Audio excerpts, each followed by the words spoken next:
Hubert in New York writes to me, does the amplifier play a greater role in allowing a system to present music in a non-fatiguing manner? Or do the speakers play the greatest role? I have very modest desktop speakers that can sound great, but once I raise the volume and try to immerse myself in the sound, I can get listening fatigue pretty quickly. I want a system that I can listen to for hours and sometimes play at high listening levels that won't be fatiguing. Well, Hubert, that's what we all want. I mean, one of the great joys of a high-end audio system is to be able to enjoy it at any listening level. And one of the big failings of many, many systems, whether it's a smaller or a bigger system, is when you crank the volume up, you are subjecting yourself to listening fatigue or listener fatigue. And many, many systems, as you crank it up, start to become compressed. So it doesn't just keep getting louder and louder and louder like it should. It gets louder and then kind of squeezes the sound out, and that causes listener fatigue. So that's a combination of the system, all right?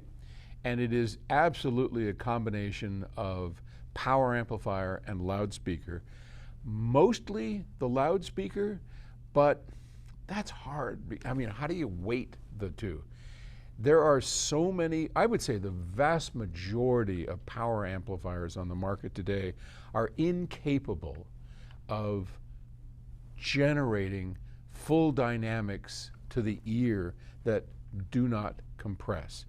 And if you add to that the fact that the same thing is true for most loudspeakers, they're coming near the edge of their capabilities of getting loud, you get that compression and that fatigue.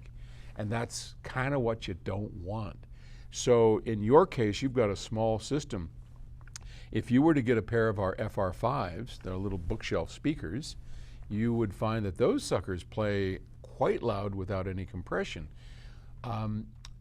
Kefs, the LS50s, like Terry and I have at home, not as good as the FR5 by any stretch, but I think they're half the price.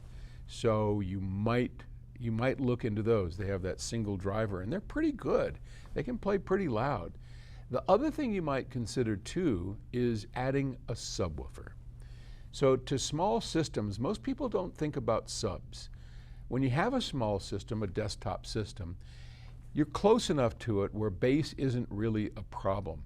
But one of the cues our ear brain uses to judge loudness is the bottom end.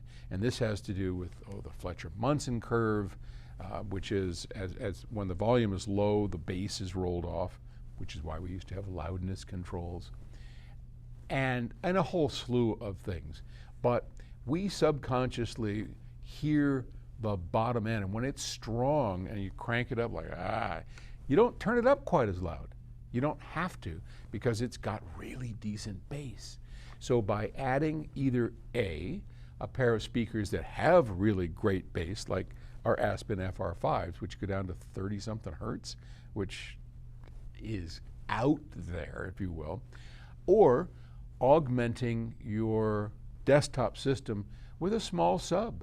Doesn't have to be a big deal. You can put it under the desk, wherever you want. That will help a lot. So, all right. Hope that was helpful information. Talk to you later. Bye.